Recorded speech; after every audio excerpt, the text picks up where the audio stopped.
Uh, Assalamualaikum, beloved Huzur. Wa alaikum salam. Pray that I can understand your accent.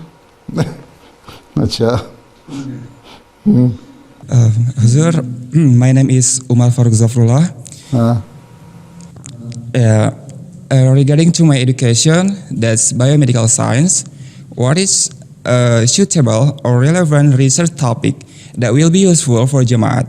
so when you get admission, and then supervisor, your university will give you some topics. Okay. Then when you receive Yes. topics from the university, then you should ask me, then these are the topics which university or my professor have suggested for me. So which of them should I pick? Huh? At present you don't know Okay. what type of research you are going to be given.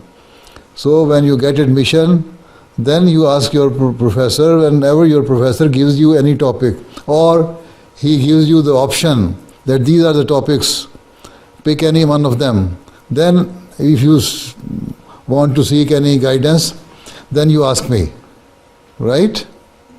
Then I will tell you Okay, Huzur. what type of topic you should do, right? All right. Then you can write to me. Okay. Okay. Okay? Thanks for your guidance. All right. Yeah. Jazakallah. Wa alaikum salam. Next.